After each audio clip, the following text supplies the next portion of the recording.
Good morning. You're looking at a live view of Starship as we await its fourth flight test from Starbase, Texas, also known as the Gateway to Mars.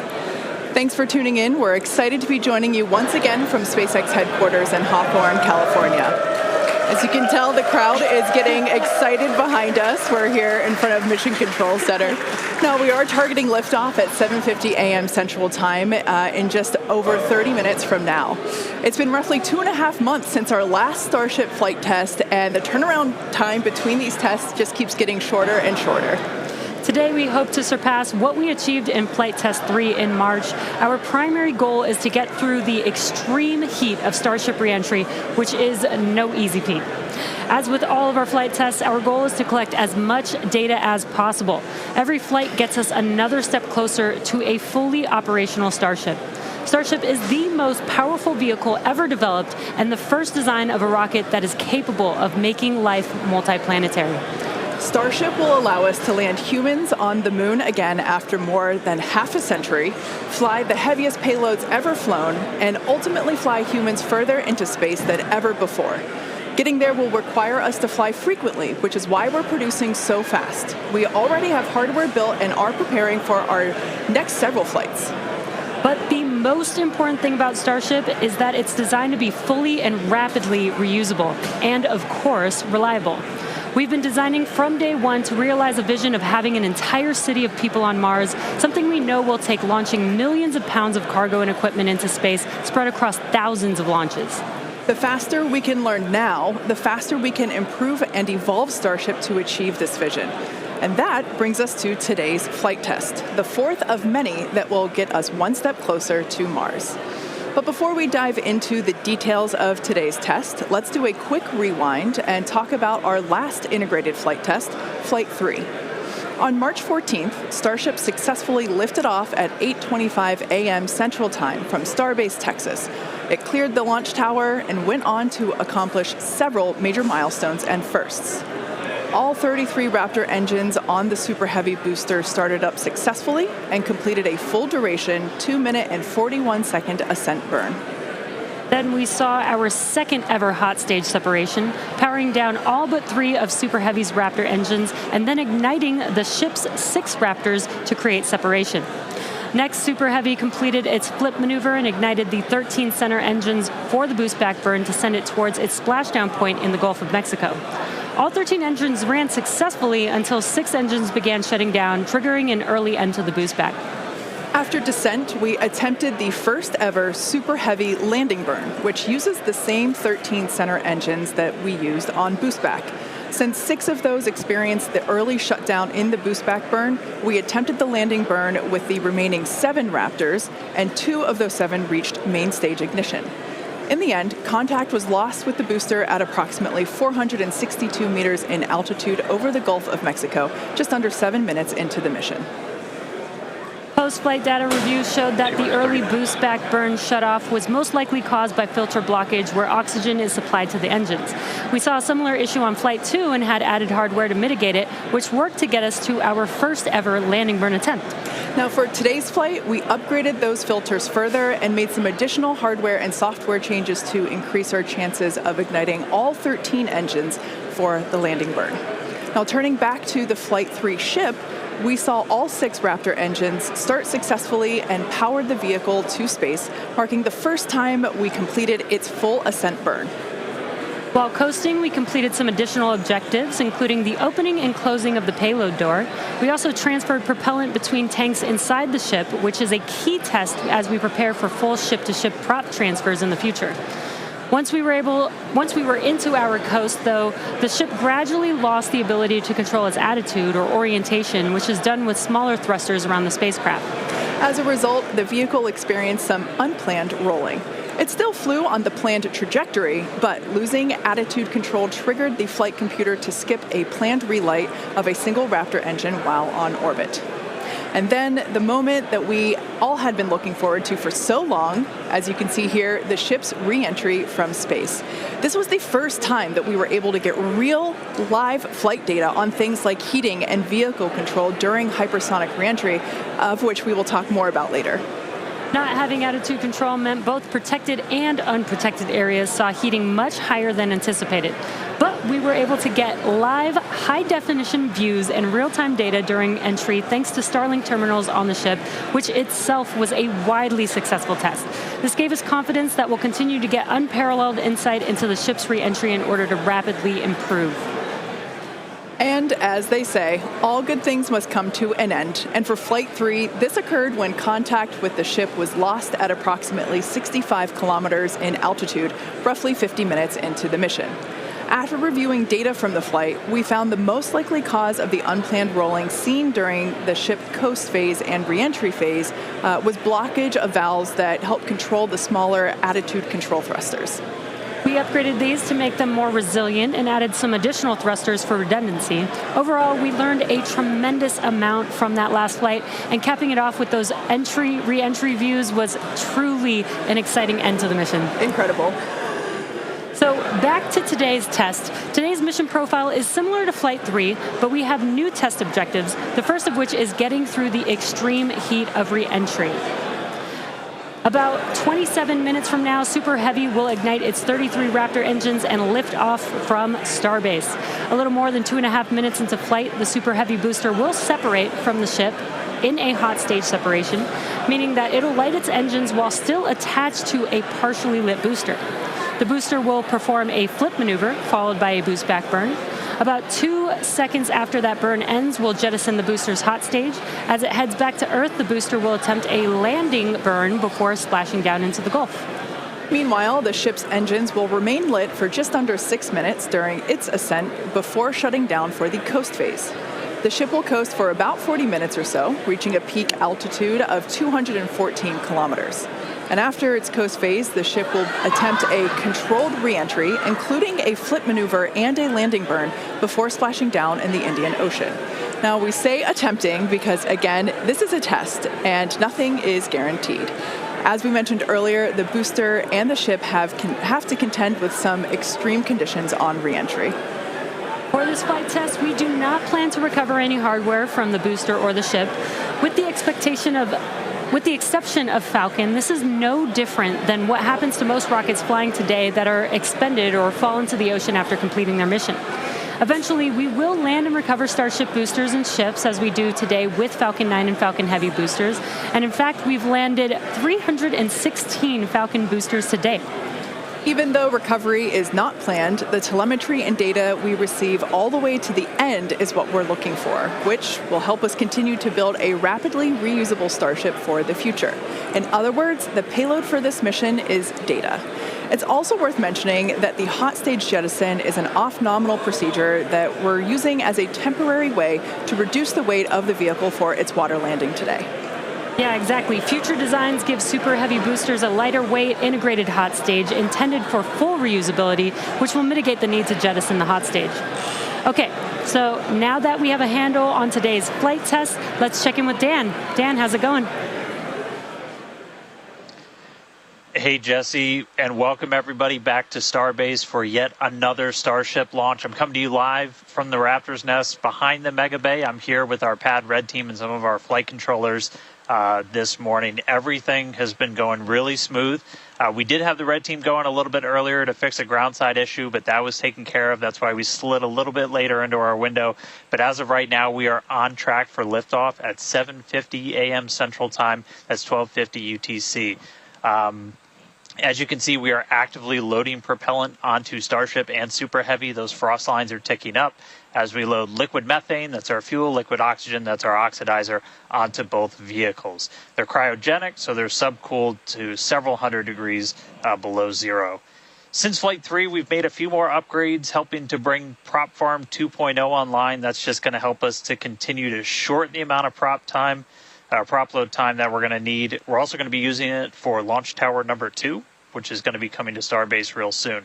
The faster we go, the less prop we're going to lose to boil off, and the better we can ensure things like temperatures are in the right range for Raptor startup. Now, those first two flights took about 90 minutes to load prop on board. That third, we knocked it all the way down to just 51 minutes.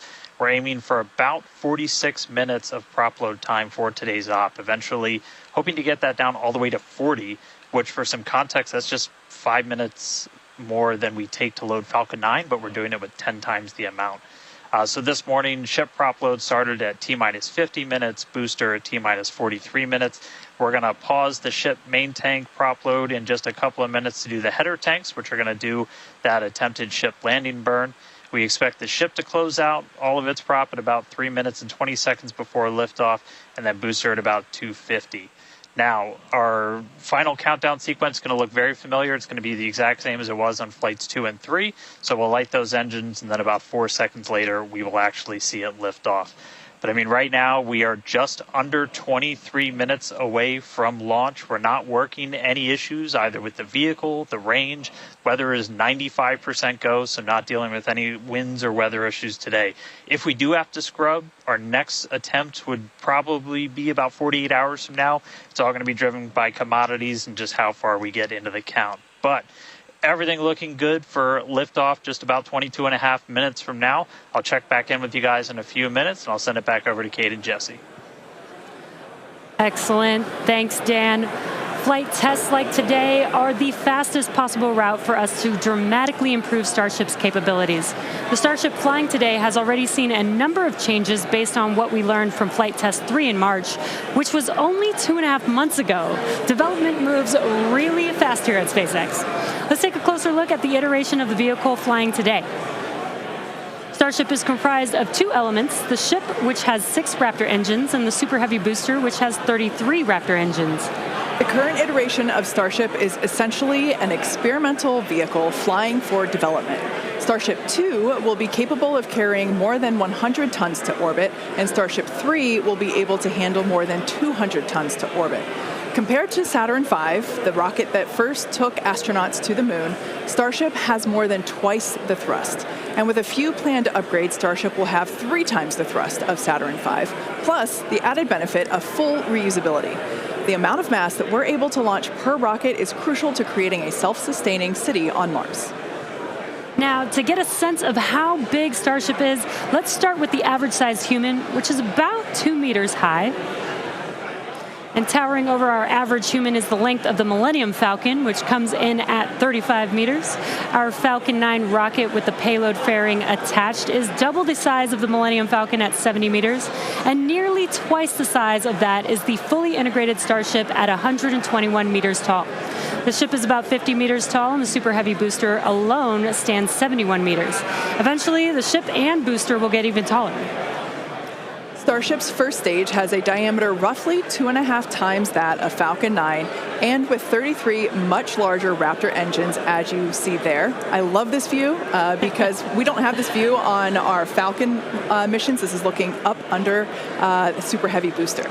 Now, moving up the rocket, the ship features 6 Raptors, 3 sea-level engines, and 3 vacuum engines, which, as the name suggests, are optimized to operate in the vacuum of space. And Starship is designed for vertical takeoff and landing on any hard surface. The ship is also outfitted with 4 flaps to help aerodynamically control the vehicle's attitude during atmospheric flight and enable a precise landing.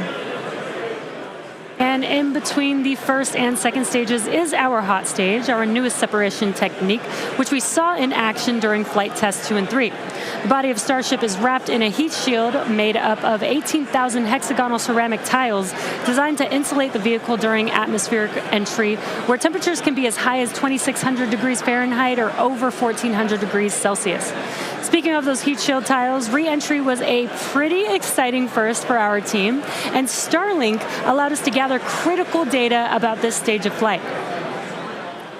Reusability significantly reduces the cost of space travel, and it's the key to making humans a multi-planet species. Starship is designed for rapid reusability, which means the booster and the ship need to re-enter Earth's atmosphere and land back precisely at the launch site.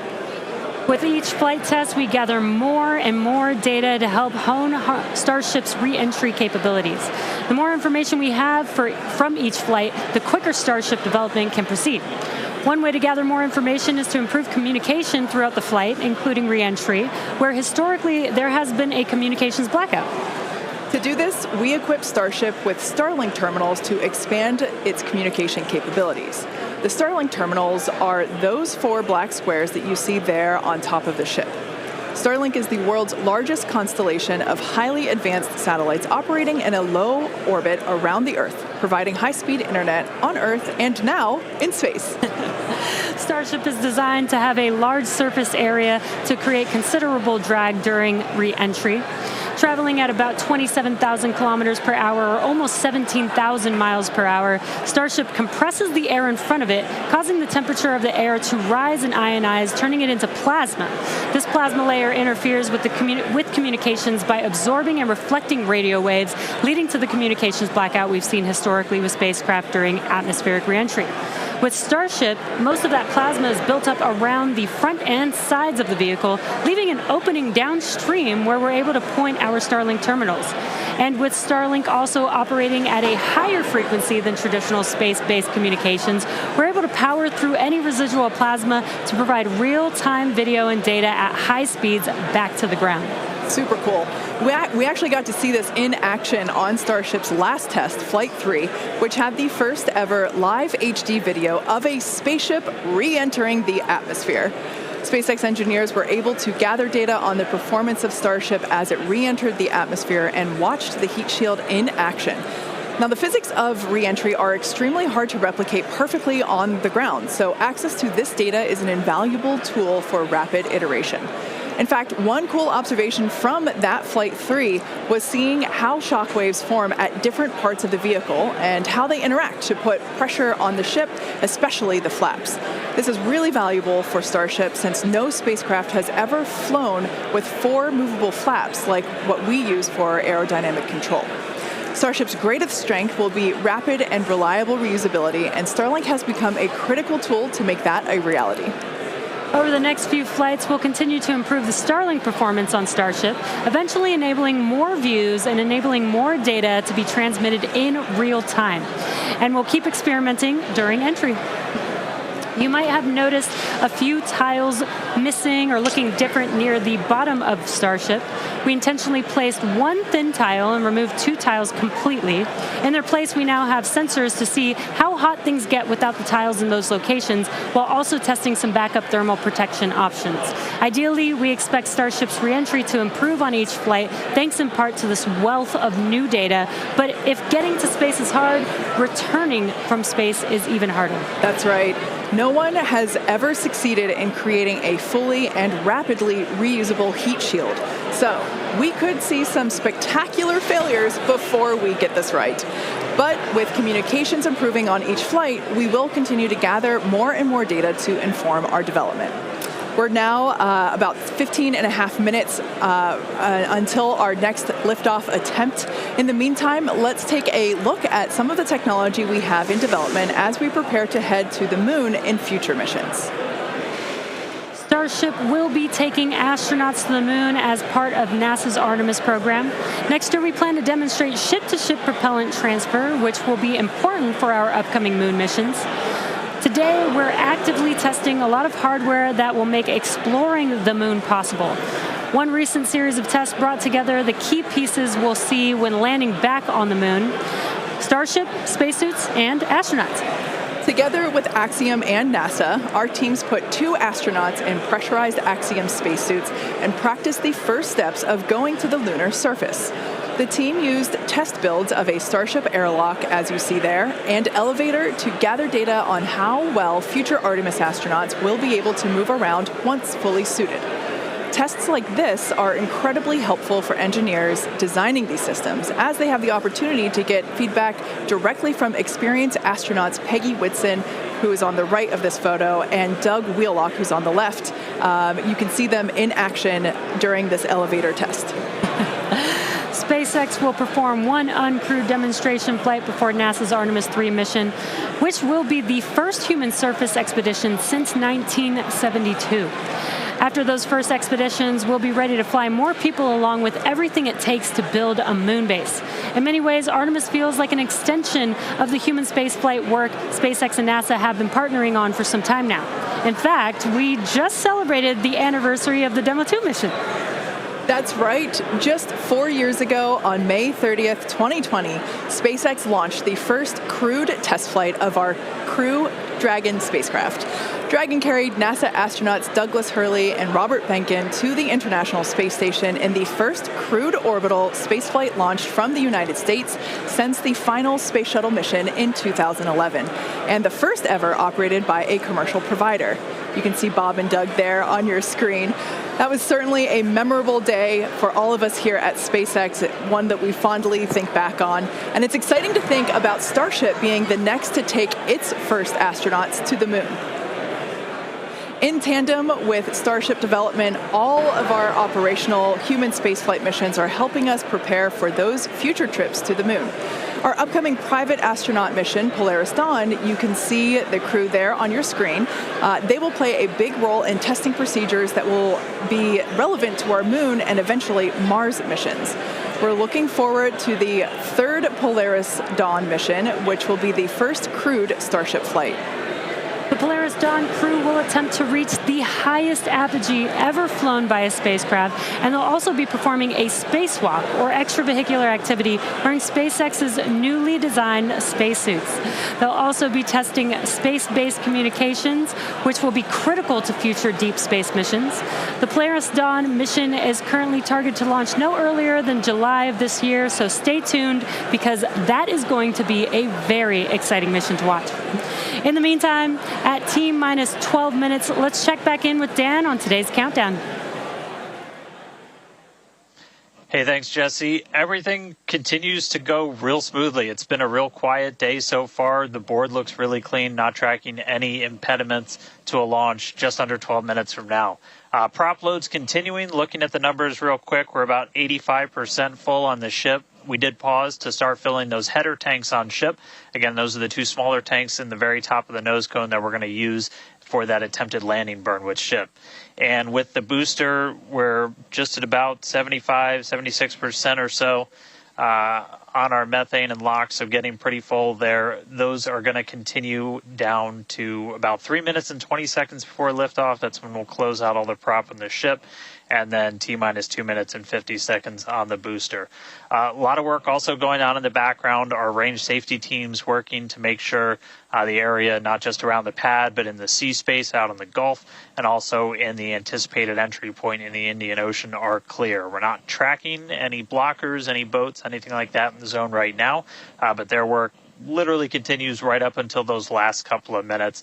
So they're working pretty hard to make sure everything stays clear. But right now the range is green. I already talked about it in the beginning. It looks a little bit cloudy, but weather not a concern today. Really light winds. We only had about a 5% chance of violation when we started this morning, and that's held. So everything continuing to look really good for launch so far. The pad itself is getting ready.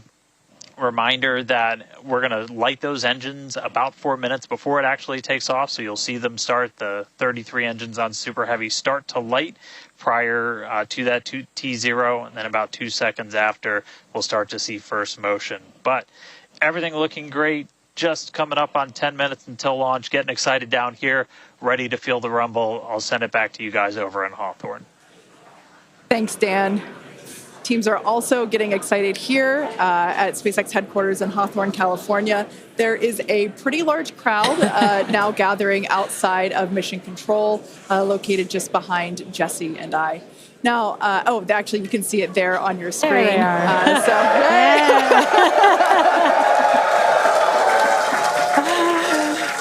Everyone getting super pumped for our fourth flight test. Now, as a reminder on that note, today is just a test, the fourth of many future flight tests of Starship before it becomes fully operational. So whatever the outcome and however far we get, we can promise excitement. This rapid iterative development approach has been the basis for all of SpaceX's major innovative advancements, including Falcon, Dragon, and Starlink. Today, we've successfully landed Falcon 9 boosters 316 times, changing humanity's understanding of what's possible when it comes to rocket reusability. And even though we are not recovering the booster or ship today, test flights like these provide critical data through every phase of flight. which will get us closer and closer to full reusability, and we have a lot more tests planned for this year. When we start recovering Starship boosters, we'll want them to return to the launch site for a quicker turnaround, which you can see in this animation on your screen. And that's when the tower reveals its dual purpose. After launch, the arms or chopsticks on the tower will help guide the booster into position to ensure a precision landing. And our goal for the near future is to have 4 launch towers, 2 in Cape Canaveral in Florida, and they will look very similar to the ones that you see here in this animation. As we know, we find that our renderings tend to end up looking really similar to real life. So while this is a rendering, we do know we can look forward to this in the future. Like I said, we're going to have 2 at Cape Canaveral in Florida and 2 located at Starbase. Starbase will continue to be used for flight tests, and the towers at the Cape will come online as we prepare to fly operational Starship missions. In fact, we recently upgraded the actuators in the chopsticks, which are responsible for swinging those arms in for a catch. And we'll be testing an operational step on this flight by moving the chopsticks to the catch position immediately after Starship flies away. That's going to be really incredible to see. As we mentioned, we have a lot more tests planned for this year, so we need a lot more hardware. Today we have ships and Super Heavy boosters built and either ready to launch or in testing for the next several flights, with more coming off of the production line as SpaceX's Star Factory continues to grow.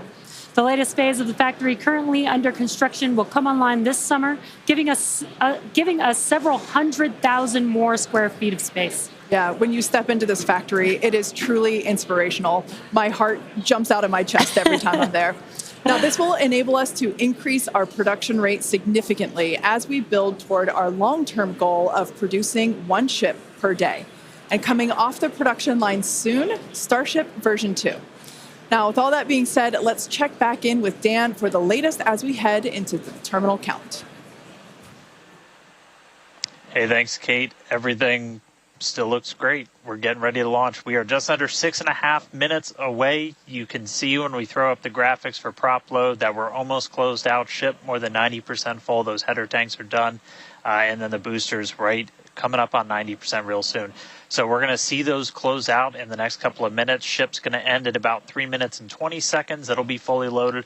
And then booster at about 2 minutes and 50 seconds.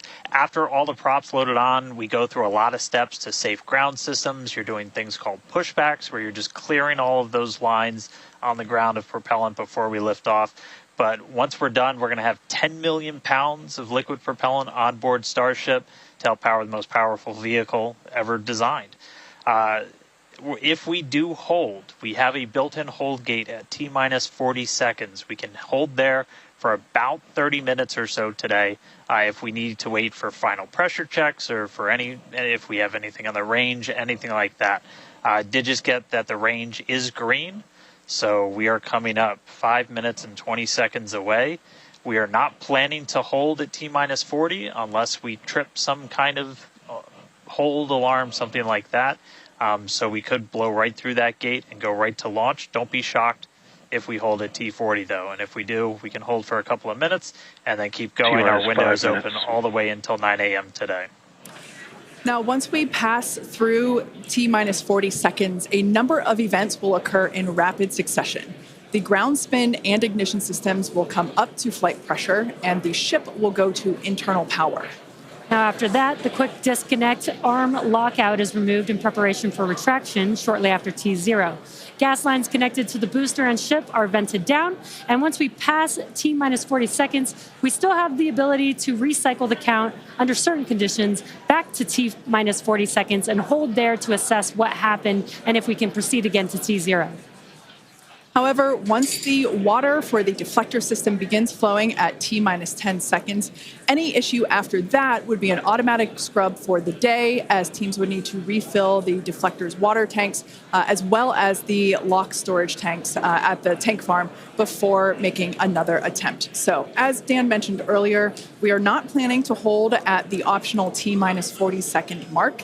That that moment basically is what would allow teams to wait for final checkouts or assess prop levels or avionics, vehicle pressurization, the range, the weather. Weather is 95% go, as you can see from these incredible drone views that we have and pad cams. It is a beautiful day. Of course, we have some clouds billowing from the locks there. Yeah, and again, a reminder that the payload for this mission is data, and our primary goal is to get ship through the extreme heat of reentry today.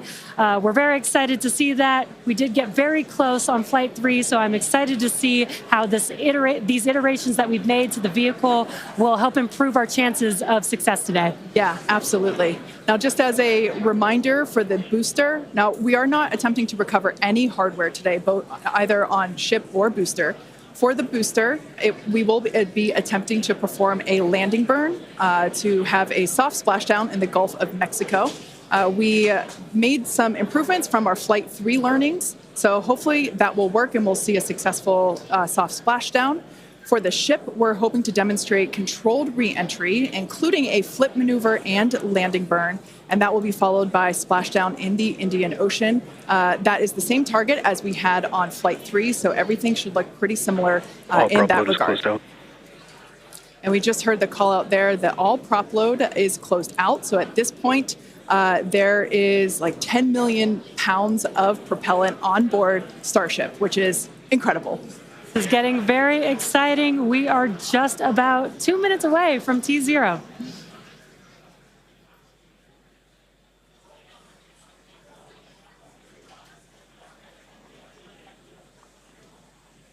And as Jesse just said, we are under 2 minutes away. So prop load is complete. All the fill drain lines into ship and booster have closed. Right now we're doing the pushback, so clearing out all those ground lines of propellant.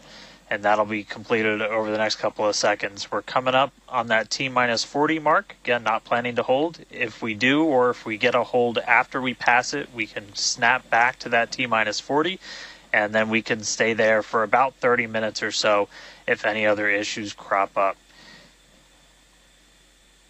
Once we pass T-minus 40, a lot of things happen, both on the vehicle and the ground. It's running a lot of its own self-checkouts, venting different tanks and pressure lines throughout the vehicle.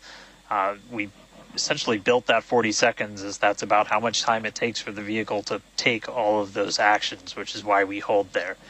But all of that happens automated. You do a final checkout of the TVC, the thrust vector control, how we're going to steer.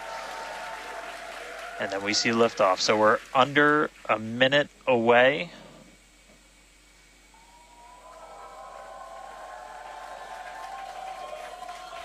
"45 seconds and counting.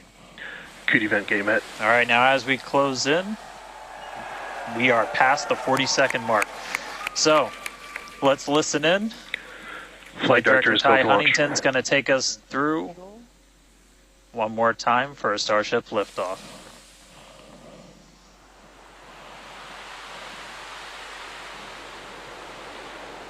T-minus 15. 10, 9, 8, 7, 6, 5, 4, 3, 2.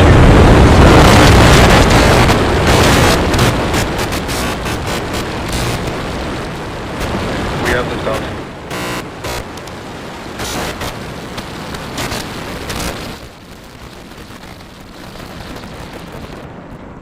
Vehicle is pitching downrange.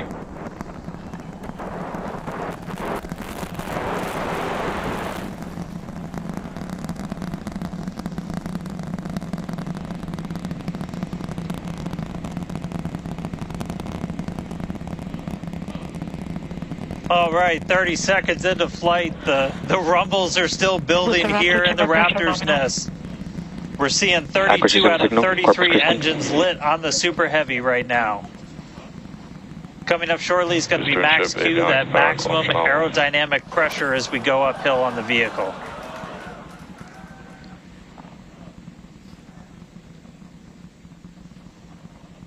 Max Q.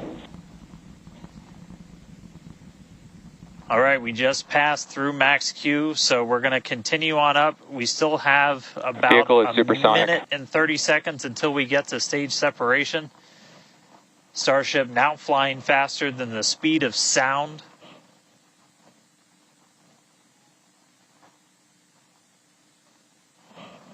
All right, so you got a couple of views. You got some ground trackers in your top camera there. You're looking down from the top of the booster in the bottom left, and then a camera in the top flap of the ship looking back in the bottom right, so getting a couple of different looks as Starship heads uphill.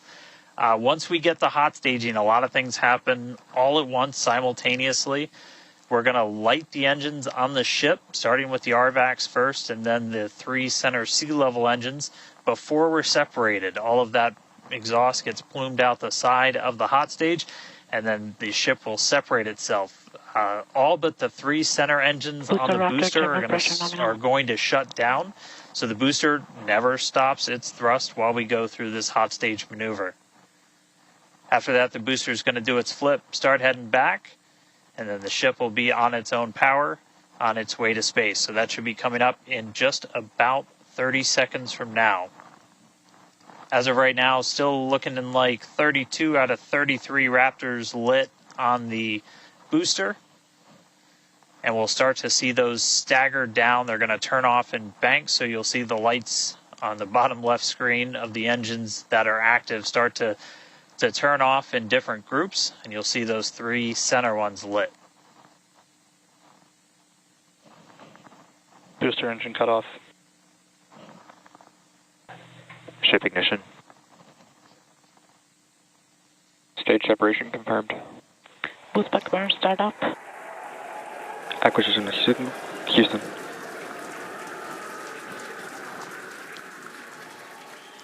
Hot stage confirmed. Ship under its own power. Booster boosting back. Looks like all 13 are lit. Kate, we got a booster on the way back to the Gulf and a ship on the way to space. Acquisition signal. Stennis. Ship chamber pressures are nominal. Ship power and telemetry nominal. All right, the first stage currently performing the boost back burn. This is expected to last a little over 1 minute. This propels the booster back toward the coast, taking it to a landing in the waters of the Gulf of Mexico. As you can see on your screen in the bottom left-hand corner, we were only using the 13 center engines from here on. Boost back burn shut down. Heard confirmation there of good boost back burn shutdown. H2 tank pressures are nominal.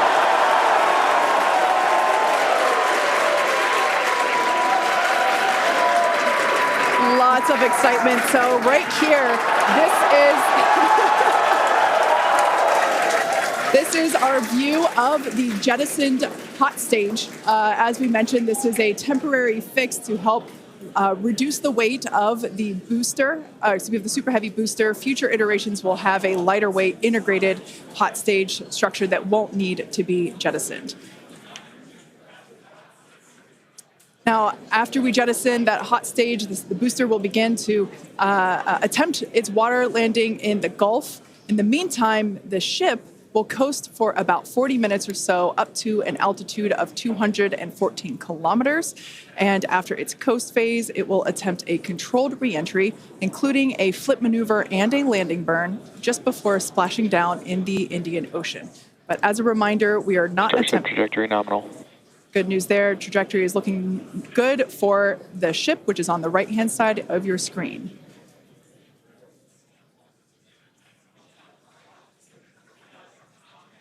At this point in time, as you can see, we have no engines lit on the booster. It is coasting back toward the Gulf of Mexico for a water landing and ship under power of all 6 Raptor engines. There's 3 sea level and 3 vacuum Raptor engines that are lit, as we can see on your screen.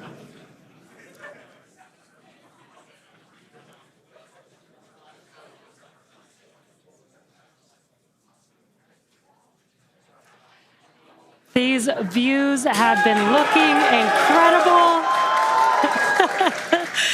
Super Heavy has been performing beautifully today. And you can hear the crowd is very excited about it.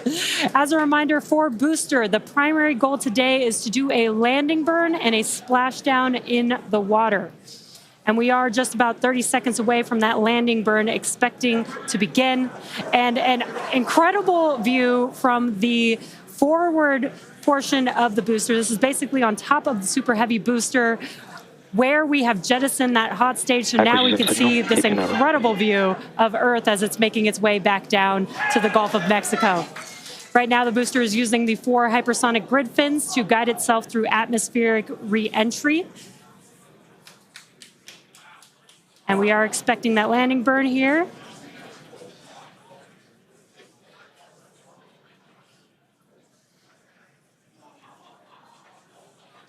And we will be igniting 13 engines, and this is a great view. On your left-hand side is 3 views from the booster, and your right-hand side a view from the ship. And you can see those grid fins on your left-hand screen rotating and turning to guide the booster, and there's that landing burn.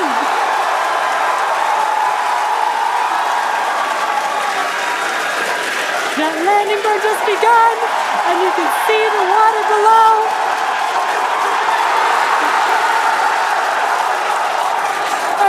We have splashdown.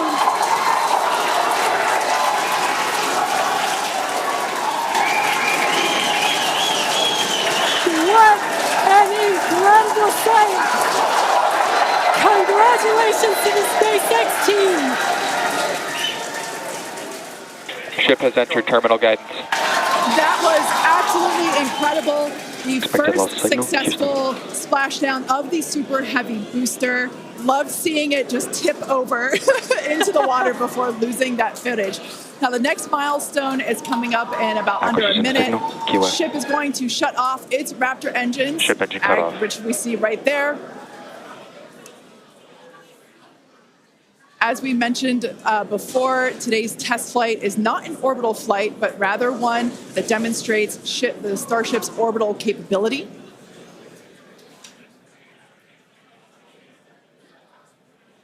So right now we are under power with just the 3 center Raptor engines.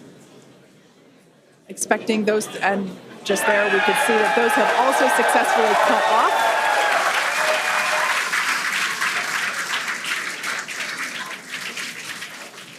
Ship FDS is saved. What an incredible Nominal orbit insertion. Oh, there's great news there. The call out we were hoping to hear. Amazing views once again from Starship. We have our second Starship in space. These live views being brought to us by Starlink, which is on board the ship. Dan, what an incredible view we have once again. So exciting. We got another ship in space.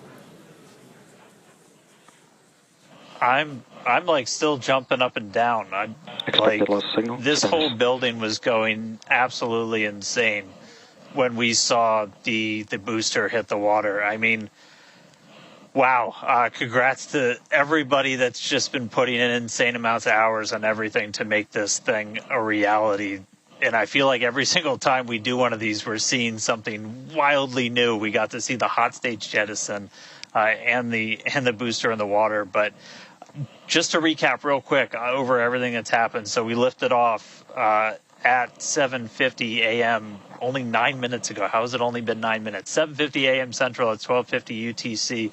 We saw 32 of the 33 Raptor engines on Super Heavy make the ascent. We had successful cutoff, successful hot staging, all 6 engines on the ship, powered it all the way into a nominal orbital trajectory. And we've already been getting some live views from the ship on board.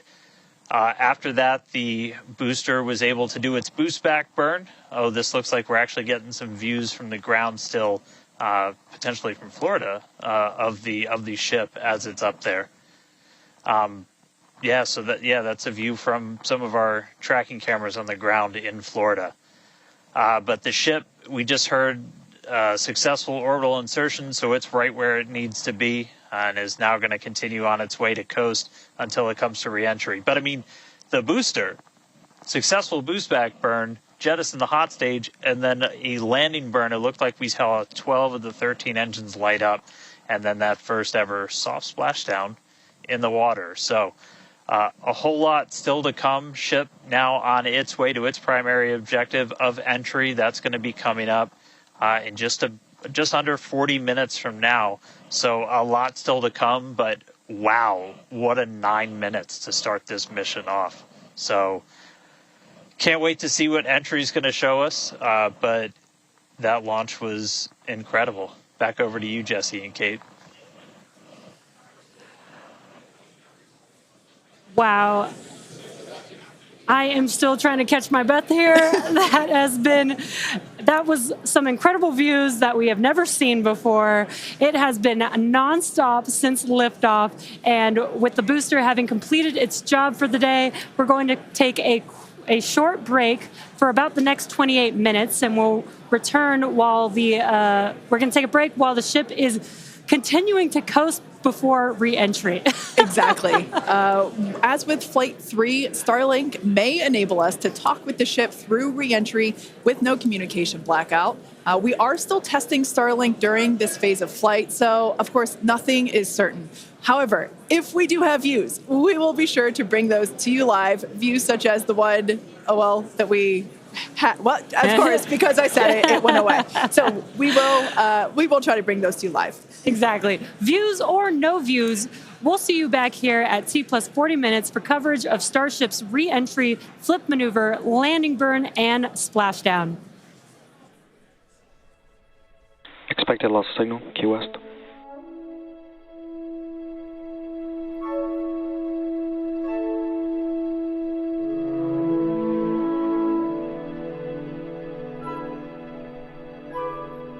Expected loss signal, Cape Canaveral.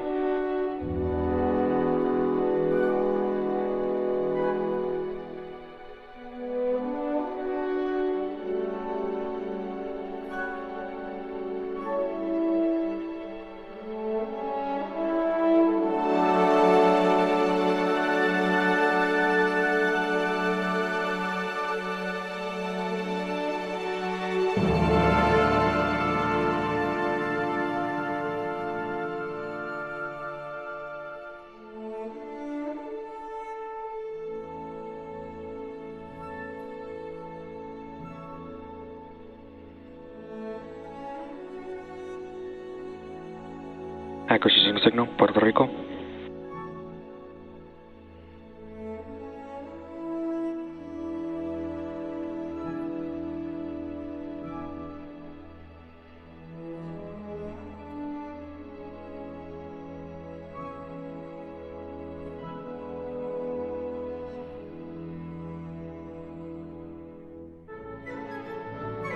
RVAC pre-valves are open.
signal, Puerto Rico.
Acquisition signal, hard to be stock.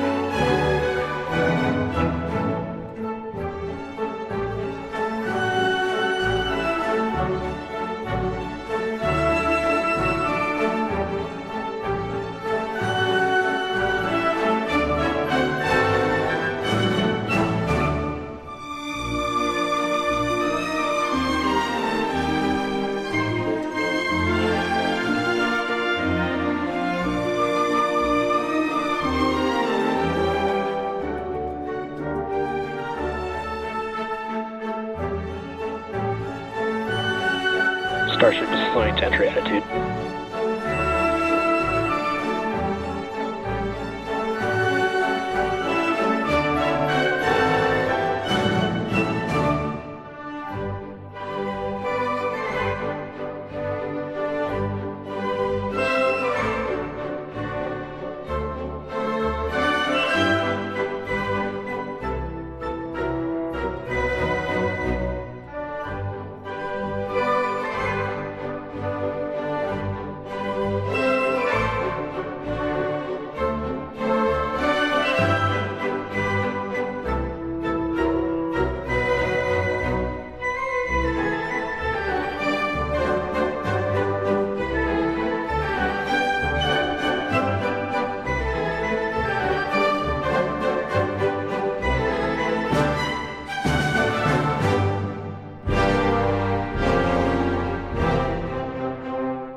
Welcome back to Starship's fourth flight test.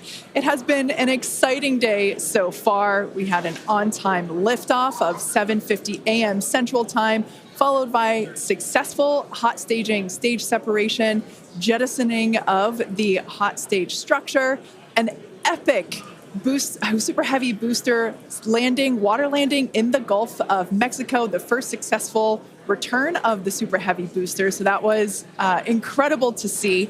And right now, the ship is in space. As you can see here by this view, we're looking at one of the flaps of Starship, one of four. You can actually see a close-up side detail of some of those hexagonal heat shield tiles.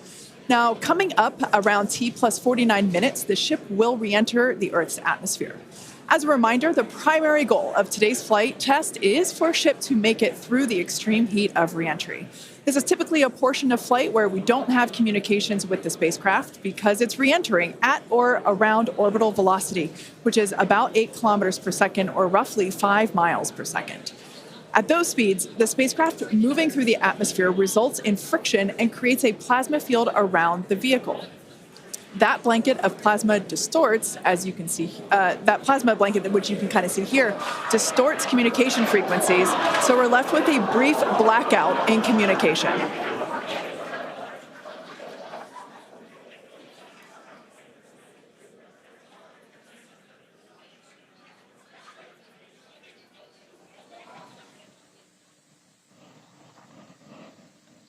Yeah, that's right, Kate. And Starlink's what's really allowing us to capture as much data as possible, especially through this reentry. Updated animation landing burn. I hope we get to see it for real today.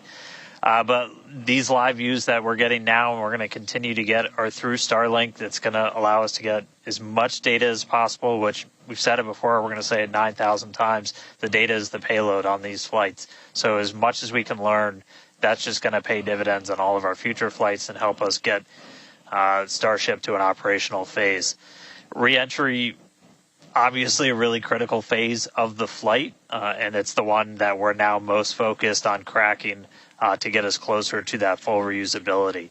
Starlink is going to be able to send us data back all the way through reentry. We've done some additional testing, and we're expecting to be able to get data from Starlink thanks to its high frequency and kind of the orientation and everything of Starship all the way through reentry. And then got a new view here. We have two external views. We had this one on Flight 3. We've got two for this one. And we're going to continue adding views as we continue to evolve Starship. Again, this is an experimental vehicle. Believe me, I want as many camera views as you all do. So huge shout out to the AVI and the software teams and everybody that's been working with us. We're getting more cameras on Starship, not just because it looks cool, but this provides an incredible insight into reentry, which is, historically a really tough window to look through. Approaching entry interface. The physics of reentry are insanely intense.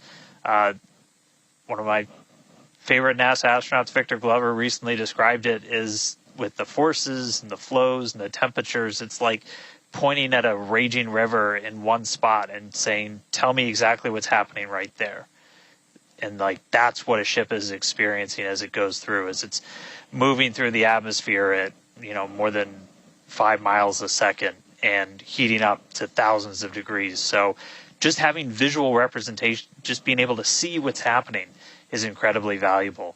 So these views are going to be through Starlink. We've got this one. This is in one of the forward flaps looking back. So if you see it rotating around, that's because, again, it's embedded in one of those forward flaps. So as we get through and we start to build up density in the atmosphere, this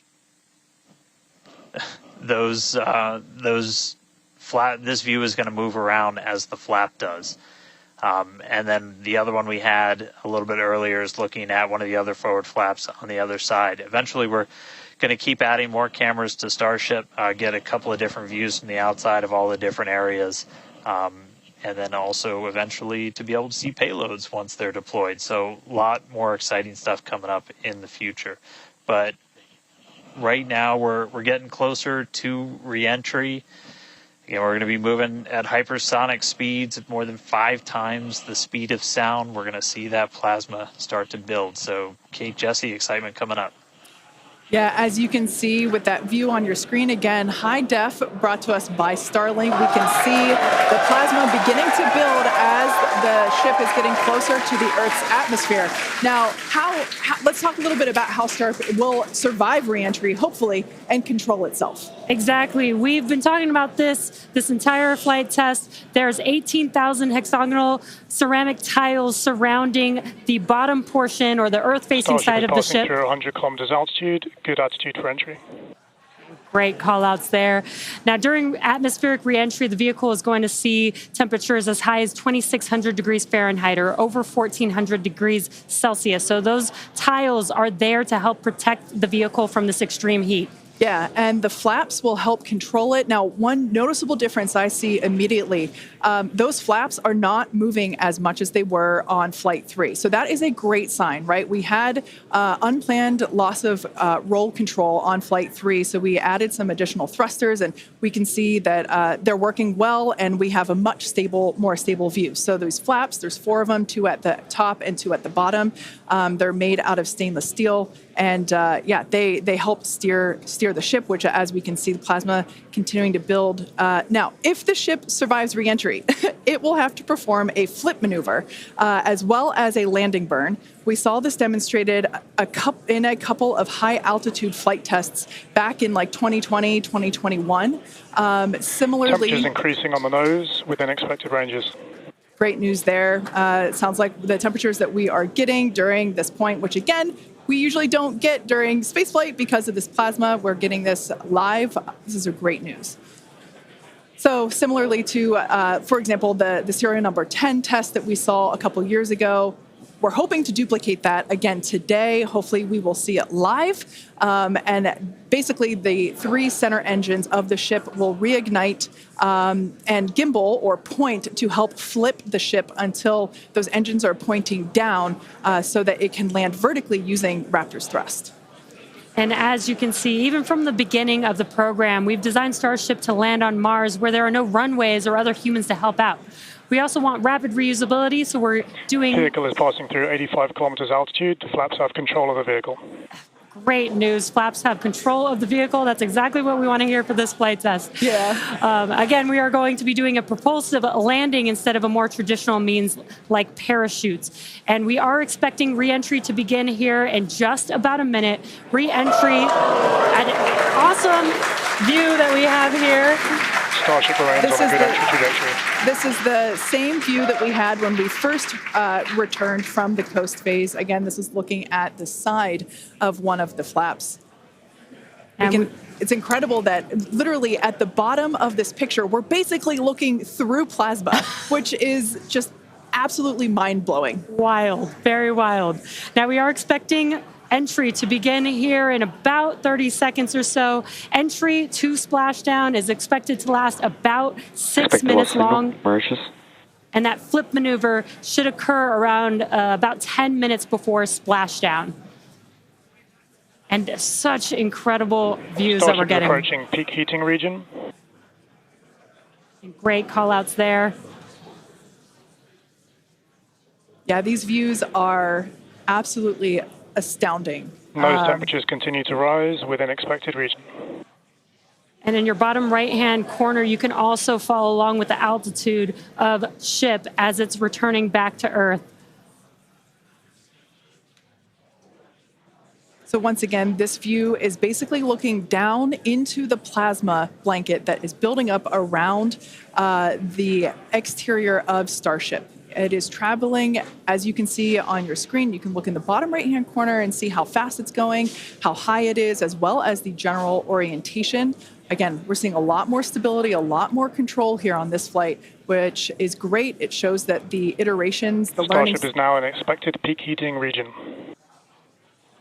All right, great news there, telling us that this is basically the hottest point that Starship should get during its re-entry. Now, the heat shield is working with the atmosphere for some free braking, okay? The atmosphere is helping to slow the Starship down.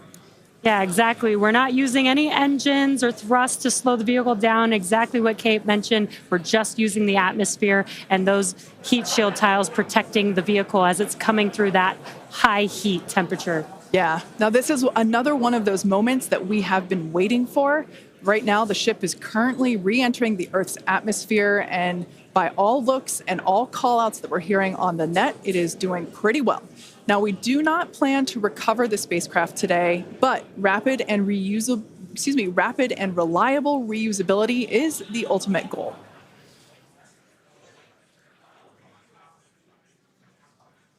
And just pausing to just take in this incredible new and different view that we're seeing.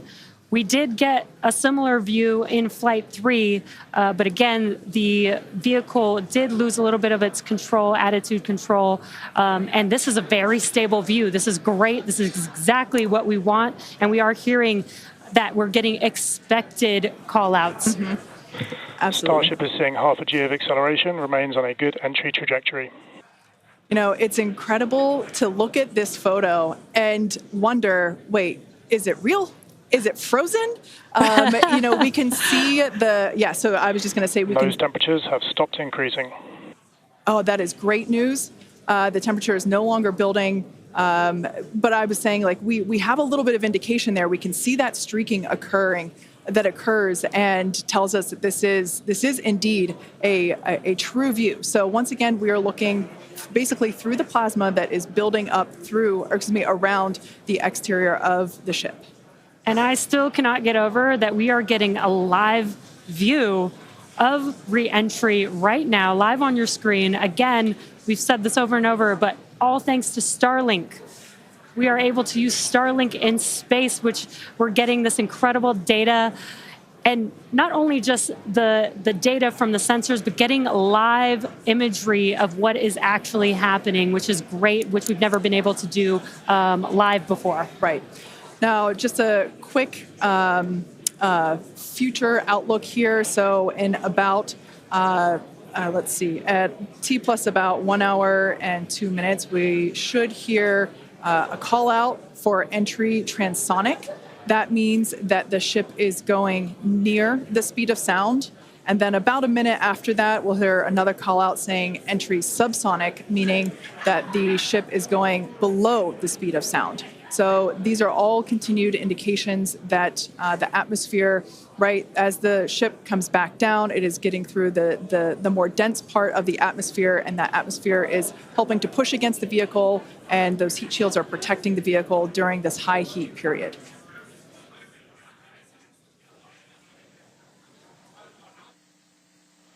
Yeah, Kate and Jesse, we're starting to see as the atmosphere gets denser, you're starting to see a few more particles make an appearance in the plasma there. You can see you're looking down at the aft end of the ship in the top left, and you're seeing essentially the flame build up as we go through reentry.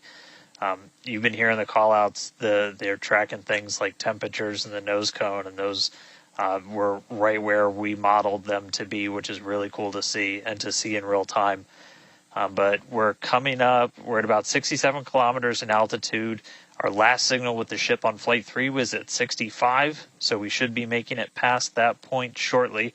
Obviously, as you guys pointed out, we're in a much better control this time as we re-entered in the right attitude, and our flaps have been steering the way so far. Once we get through transonic, that's when you've got essentially Raptor landing bird.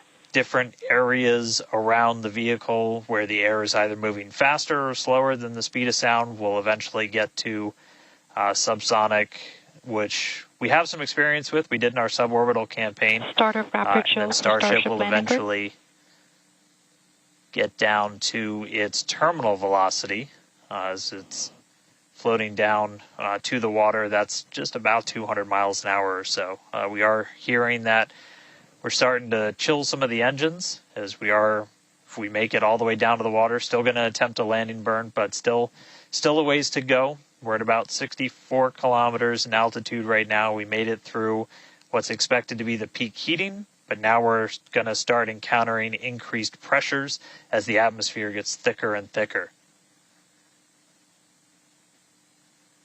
So we're at 63 kilometers, so we've already made it farther than we did on our last flight when that last signal was coming at 65 kilometers. So again, what we're really looking at here is the performance of the heat shield, of the flaps, of the seals in the flaps. There's just a whole bunch of different areas that we're keeping a really close eye on as we re-enter.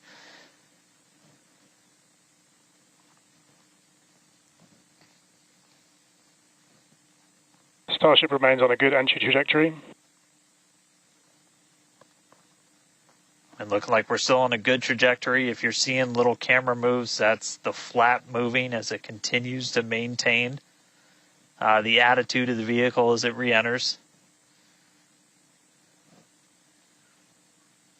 And I mean, not just camera views, but we've got sensors inside the ship. We've got those sensors down at the very aft end of the vehicle where we pointed out we had some intentionally missing tiles, where we've got some sensors looking at just how hot it's getting around there. We intentionally put those in essentially the least critical part of the heat shield, where if you had any kind of a breach, it wouldn't be great for reusability, but wouldn't be critical for actual making it through the reentry into the landing.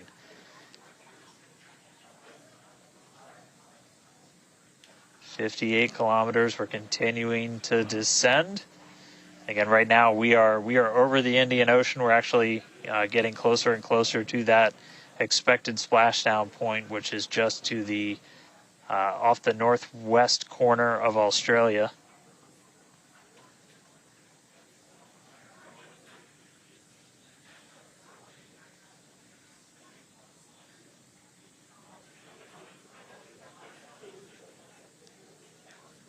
if you keep an eye on our speed, the speed is dropping. We're hitting the thicker part of the atmosphere now. The speed's going to start dropping precipitously.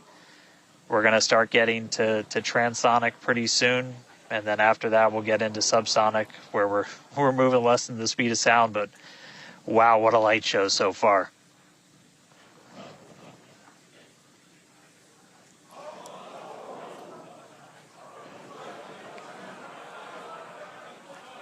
External temperatures are starting to come down. Again, this camera view is looking right at one of the forward flaps. And we're strategically putting some cameras around the vehicle to just look at the different areas. Looks like we got the flap starting to come apart a little. Yeah, it does appear that we have a little bit of burn through there. We can see pieces of the vehicle flying off. What a show it has been. It's been like watching Interstellar or something. This is wild to see this, but the ship is still coming down, which is incredible to see. How far can it go? That is the question. Keep your eye on the altitude in the bottom right-hand corner. We're at 54 kilometers right now. Now, ultimately, the data is the payload today. We've been saying it multiple times. Our teams are sitting, reviewing this data live, learning where the hot spots are. As you can see, there's an obvious hot spot there with the flap, and learning how we can improve this design. The goal was to get as far through this high heat re-entry as possible. Ideally, we'd love to make it all the way down and perform that landing burn and flip maneuver, but we may not get that far today. We will see. Again, this is a test, and we are gathering as much data as possible, visual data as well, which we can see here. We are getting a lot of debris covering the camera on your screen, but we can still see some of those sparks and flames from that high heat as ship is making its way back down to Earth. Ship now at 50 kilometers and closing. The good news is we still got, looks like that camera lens just cracked. It's safe to say ship's getting a little beat up, but that's to be expected on a test flight. We are still learning how to improve the ship for total survival and recovery of the high heat reentry. I'm honestly impressed that we're still getting this live view despite how much debris is coming off of this flap right now. The fact that we've got it is good news. And I may have jinxed it. I apologize. Look at that. It's back. We are still going. And the teams here at SpaceX are excited, as you can tell by the cheering behind us. There's still a sizable crowd here at Mission Control Center, Hawthorne. A splashdown is expected in just about 4 minutes from now. And we're still moving. We still have live views. Starlink is doing an incredible job. Maximum entry dynamic pressure. External temperatures are dropping. Okay, good news. Those external pressures are dropping. The question is, how much of the ship is left? We can't really tell. We can still see some of that particulate coming off. And unfortunately, we do have a cracked camera lens. But for any photographers out there and videographers, we know that's part of the gig sometimes. Yeah, and you can see that the speed is rapidly slowing down. That's actually really great news for us. We want the vehicle to be slowing down before it splashes down into the ocean. That'll help set us up for that flip maneuver, engines first down into the water. Exactly. So we have seen this flip maneuver demonstrated on previous high altitude flight tests like serial number 8. Oh, more views. Or I should say, more light coming through the view that we have through that cracked and dirtied lens there. But yeah, so we're hoping that this flip maneuver, that we can pull it off as soon as we get those views back. If we can get them, if the ship is still around, we will bring it back to you. Vehicle has passed maximum dynamic pressure. That is great news. Maximum dynamic pressure being the moment in which the vehicle experiences the greatest amount of aerodynamic pressure. Speed still dropping. We're now at 37 kilometers above the ocean. Just like Flight 3, we are targeting a splashdown in the water in the Indian Ocean. And we don't have a live view right now, but because we're still getting data and telemetry, that does tell us that ship is still doing okay, at least. And there we got that live view back. The crowd very excited to see that view, despite not being able to see very much. The fact that it's there tells us the ship is still alive. Yes, and collecting data, continuing to collect data as we get closer and closer to Earth. Yes, now 30 kilometers, now 29 above the Indian Starship is Ocean. at 30 kilometers altitude, Mach 2.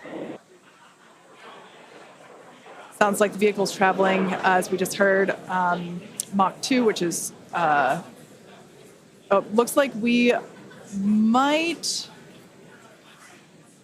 I thought maybe it might clear up. It is a little bit, now at T plus 1 hour, 3 minutes and 13 seconds into Starship Flight 4, hoping that the ship can hang on. It's probably potentially hanging on by a couple of bolts and threads, but it's still going, and that is excellent news.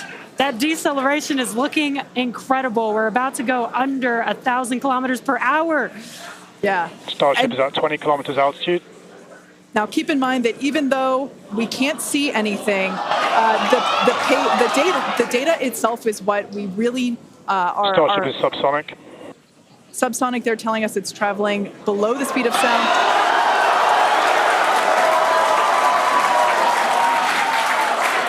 That movement means the flaps are actuating. I think we can see something. This is a nail biter. But we are, unfortunately, we can't see through the lens, but we're still getting the feed. Starship is now 11 kilometers over the ocean. All this data is incredibly important, even if, it breaks up right now. Okay, we can see that flap actuating through the glass. Starship is passing through 10 kilometers altitude. Okay, the next milestone will be initiation of the flip maneuver and landing burn. Keep an eye on the bottom right corner of your screen for those 3 center engines to relight. They will gimbal or angle so that the ship flips itself back up vertical and hopefully lands in a vertical position. And the crowd is very excited to get this view of that flap still maneuvering. Starship is passing through 5 kilometers altitude.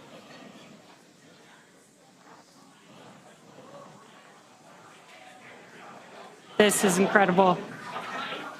We're getting very close to splashdown. These fireflies are such a good sign of life right now. We wish we could see more, but we'll take it. Starship is at 2 kilometers altitude, terminal velocity.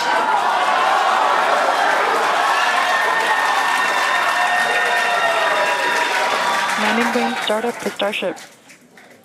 All right, good news there.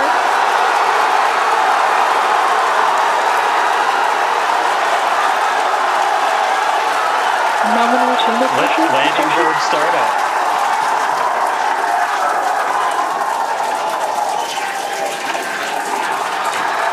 Starship is in landing burn. Landing burn shutdown. The landing burn shutdown was commanded.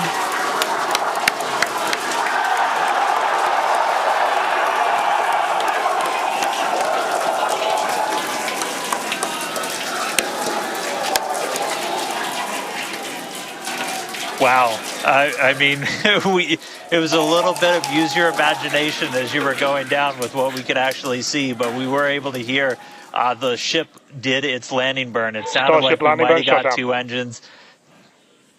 And there's the final call for landing burn shutdown, but we'll go back through all the data, but we did get confirmation that a landing burn took place. Starship made it through re-entry and did its first ever landing burn.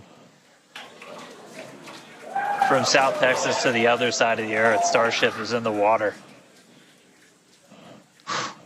What a day. What a day, guys. Yeah. That was absolutely incredible. We we got views pretty much the whole way down. Analysis said it could do it. We weren't sure if it was going to be able to happen, but Starlink powered through, and we were able to get signal. We started to get some debris on the cameras and everything, but we were able to see it. So, I mean, what a day. Just recapping, everything started off today. We lifted off from here in Starbase just about an hour ago. It feels like a lifetime. Successful super heavy ascent, boost back, and its own splashdown in the Gulf. Ship made it to space, kept its attitude. Successful re-entry through peak heating. We got to see it under flap control through the atmosphere, and we got call out of our first ever ship landing burn after a launch into space. So just really incredible. So I'm going to take some time to collect myself, but wow, that was incredible. I can't wait for the next one. Over to you guys. It was so loud here. I haven't heard the crowd get that loud probably since liftoff of Flight 1, honestly. That was incredible. Congratulations to our teammates, to everyone who supported the Starship program. Thanks to all of our future customers for your support. And we'd also like to thank the people of Cameron County, Texas, as well as the Coast Guard, the Federal Aviation Administration, and the government of Mexico. And since Starship got a little bit toasty from that extreme heat of reentry, and we've got our very own Starship right here, let's have a toast of our own. I've been waiting all morning for this. Okay, may I? Light me up. Yeah. Just like Starship, I like this toasty. I'm keeping this. Now, we've got more Starship test flights coming to you soon. Be sure to follow the SpaceX account on X for more updates from today's test flight and future Starship tests. Thanks for watching, and we will see you next time.